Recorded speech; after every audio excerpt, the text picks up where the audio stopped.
Assalamualaikum warahmatullahi wabarakatuh. Perkenalkan, nama saya Gep Samawati dari Pendidikan Akuntansi.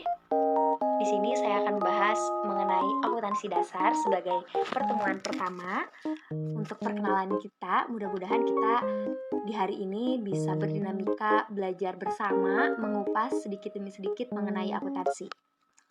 Baik, kita mulai saja mengenai akuntansi dasar. Nah, identik dengan identifikasi transaksi, mencatat keuangan, dan juga tentang balance. Itulah yang sering kita dengar mengenai akuntansi. Lalu, akuntansi itu selain yang sering kita dengar, akuntansi juga membicarakan mengenai tentang identifikasi transaksi, pengaruhnya kemana saja. Lalu ada yang namanya dengan mencatat, yang mana harus mencatat akun-akun dengan tepat. Lalu ada komunikasi, dan ini yang sangat penting dalam akuntansi. Loh, apakah akuntansi itu bisa berbicara? Tentu tidak, karena akuntansi tidak mempunyai mulut. Akan tetapi akuntansi bisa menghasilkan jurnal atau laporan keuangan yang bisa dijadikan sebuah pusat informasi terhadap penggunanya. Lalu, seberapa banyak pengguna akuntansi?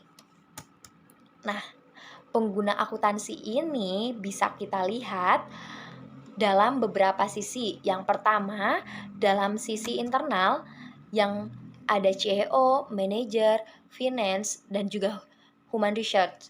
Lalu ada juga selanjutnya yaitu mengenai pengguna eksternal, yaitu investor, kreditor, pemerintah, dan juga masyarakat. Jika contohnya dalam internal, pengguna akuntansi itu selalu membaca laporan keuangan terlebih dahulu sebelum mereka mengambil keputusan atau mengambil sebuah tindakan. Dikarenakan dengan membaca terlebih dahulu laporan keuangan sebuah perusahaan tersebut, kita bakal mengetahui apakah perusahaan itu berkembang, apakah finansial atau nilai perusahaan itu baik. Begitu pula dengan pengguna akuntansi dalam sisi eksternal. Kita contohkan saja di sini seorang investor, di mana ketika seorang investor ingin menanamkan modalnya atau berinvestasi kepada perusahaan lain, seorang investor pasti akan membaca terlebih dahulu laporan-laporan keuangan perusahaan yang akan beliau investasikan uangnya. Nah, karena apa? Karena seorang investor juga tidak ingin mengalami kerugian. Maka dari itu, investor selalu melihat bagaimana operasi perusahaannya berkembang, lalu bagaimana laporan keuangannya apakah tersusun dengan baik, bagaimana nilai perusahaan tersebut di dalam perusahaan maupun di luar perusahaannya ataupun di mata masyarakat itu seperti apa. Selanjutnya, di sini akan mempelajari tentang konsep dasar akuntansi atau persamaan akuntansi, di mana ada aset sama dengan hutang ditambah dengan modal. Nah, di sini ada aset. Apa itu aset? Nah, pengertian aset yaitu sebagai harta kepemilikan sebuah perusahaan. Kita ambil contoh saja dalam perusahaan jasa laundry yang sering kita temui dalam kehidupan sehari-hari kita. Nah, bagaimana dengan aset yang ada dalam sebuah perusahaan laundry? Yang pertama itu ada cash, di mana pasti dalam sebuah perusahaan itu ada yang namanya uang. Lalu selanjutnya, dalam aset itu ada juga perlengkapan. Nah, perlengkapan itu seperti apa? Perlengkapan itu adalah penunjang atau penambah untuk keberlangsungan operasi perusahaan. Di dalam perusahaan kita ini, perusahaan laundry, kita mengambil perlengkapannya itu adalah pengharum baju, agar baju yang telah di laundry itu harum. Nah, perlengkapan itu umurnya itu kurang dari 1 tahun, dan pastikan itu tidak lebih dari 2 tahun bahkan 3 tahun. Jika lebih dari 1 tahun, itu dinamakan dengan peralatan, di mana dalam perusahaan kita ini, usaha laundry kita ini, peralatan itu adalah mesin cuci yang umurnya jelas bisa lebih dari 1 tahun. Lalu, selanjutnya di sini ada biaya dibayar di muka. Nah, aset biaya dibayar di muka ini sebagai contoh ketika kita menyewa sebuah gedung di mana gedung tersebut belum kita isi, belum kita singgahi, atau belum diisi untuk melakukan pekerjaan-pekerjaan lainnya. Nah, itu bisa disebut aset karena kita sudah membayar, akan tapi belum kita tempati. Nah, berbeda jika ceritanya ketika kita telah membayar dan juga kita telah menempati tempat tersebut. Jadi, yang disebut dengan biaya dibayar di muka itu, kita telah membayar namun belum kita isi si tempat tersebut. Nah, selanjutnya yaitu di sini ada piutang. Nah, tidak asingnya teman-teman, piutang itu merupakan sebuah aset yang kita pinjamkan kepada orang lain. Nah, piutang dalam contoh laundry ini ketika seorang customer laundry itu datang membawa laundry dan sudah kita cuci, lalu sudah kita setrika, sudah kita packing, sudah harum dan tinggal diambil. Akan tetapi si customer tersebut belum membayar. Nah, maka dari itu kita mempunyai piutang terhadap customer kita di mana hal tersebut berhak kita tagih. Nah, jadi dapat disimpulkan bahwa aset itu merupakan hak-hak yang kita miliki. Selanjutnya, mengenai hutang atau liability. Nah, hutang atau pinjaman adalah tanggung jawab yang harus dibayar karena ada transaksi pembelian suatu barang atau jasa yang dilakukan secara kredit dan harus dibayar dalam jangka waktu tertentu. Nah, hutang ini jika dibagi dalam waktu itu ada 3. Yang pertama ada hutang jangka panjang yang umurnya itu lebih dari 10 tahun. Lalu ada hutang jangka menengah yang mana umurnya itu di bawah dari 10 tahun. Dan hutang jangka pendek di mana kurang dari 1 tahun. Nah, kita lanjut. Modal atau equity. Tidak asing kita mendengar modal ketika kita akan membuat bisnis baru itu pasti dan selalu ada modal awal. Nah, sebagai contohnya yaitu modal yang disetor dan juga laba yang ditahan. Modal atau equity ini memiliki faktor dan faktor tersebut dibagi menjadi 3. Faktor pertama yaitu merupakan pendapatan di mana hasil operasional perusahaan yang diakui ketika sudah mengerjakan jasa. Nah, selanjutnya yaitu ada beban, yaitu biaya yang dikeluarkan perusahaan yang diakui ketika sudah dipakai atau digunakan. Yang terakhir yaitu mengenai dividen atau pembagian hasil laba kepada pemilik saham.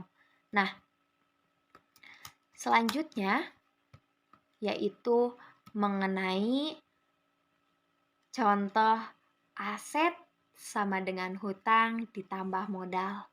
Karena kita mempunyai usaha laundry, di sini saya contohkan Ajis dan Ramadan ingin membentuk sebuah usaha laundry di area BSD.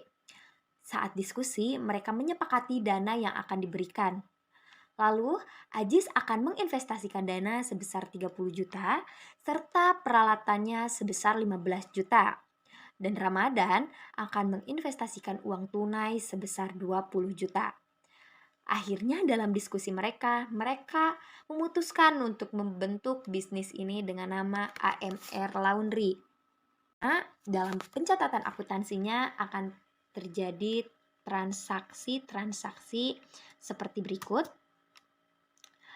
Nah, perlu kita ingat ketika mereka telah membentuk bisnis tersebut, mereka sudah menjadi satu kesatuan atau menjadi satu entitas dalam laporan posisi keuangan mereka. Nah, akan tetapi dalam value modal, mereka masih tetap dengan individu atau bisa disebut modal masing-masing. Nah, Seperti di sini ada aset cash 50 juta itu berasal dari Ajis yang menginvestasikan dana sebesar 30 juta dan ditambah Ramadan yang menginvestasikan uang tunai sebesar 20 juta, maka cashnya adalah 50 juta. Lalu aset dalam peralatannya itu sebesar 15 juta karena Ajis menginvestasikan peralatan dengan seharga 15 juta sehingga memperoleh hasil atau total sebanyak 65 juta dalam pembuatan bisnis laundry ini. Lalu hutang, kenapa masih nol? Dikarenakan hutang belum terjadi dan selama proses pembentukan ini Ajis dan Ramadan tidak membeli secara kredit. Nah, lalu selanjutnya ini adalah modal, di mana modal ini adalah tetap hak kepemilikan masing-masing yang telah dijelaskan tadi. Nah, di sini kita tulis modal Ajis sebanyak 45 juta. Loh, kenapa 45 juta? Nah, dikarenakan Ajis menginvestasikan dana dengan uang tunainya sebesar 30 juta, lalu serta peralatannya sebesar 15 juta. Nah, maka hal itu ditotalkan menjadi modal Ajis sebesar 45 juta. Lalu modal Ramadan sebesar 20 juta karena beliau menginvestasikan uang tunai sebesar 20 juta. Maka dari itu totalnya berjumlah 65 juta. Selanjutnya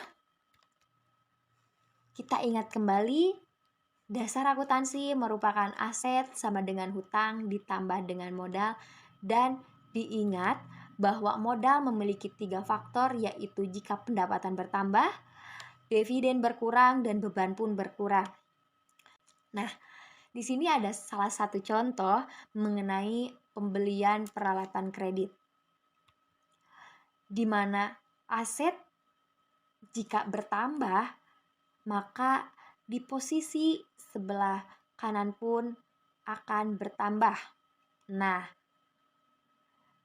kenapa aset bisa bertambah lalu hutang bertambah juga? Dikarenakan pembelian dilakukan secara kredit, di mana kredit itu aset kita bertambah. Contohnya kita membeli sebuah mesin cuci dengan cara kredit atau hutang.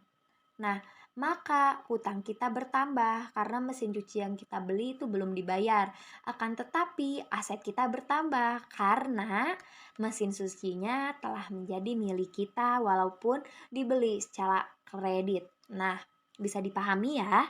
Selanjutnya yaitu ada contoh lain mengenai pembayaran listrik, di mana pembayaran listrik merupakan sebuah beban.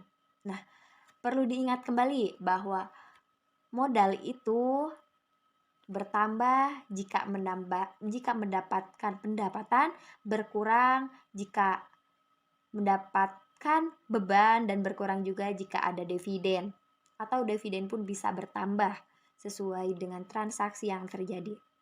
Nah, di sini dipastikan jika sebelah kiri atau aset itu mengurang, maka di sebelah kanan modal pun akan ikut berkurang karena modal tersebut mengurangi beban karena adanya pembayaran listrik. Seperti itu. Bisa dipahami ya?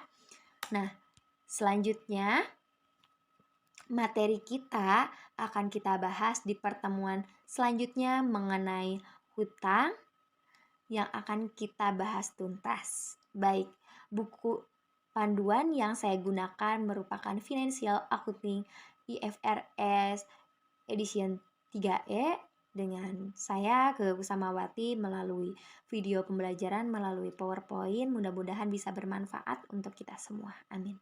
Terima kasih. Salam sehat, salam sejahtera untuk kita semua.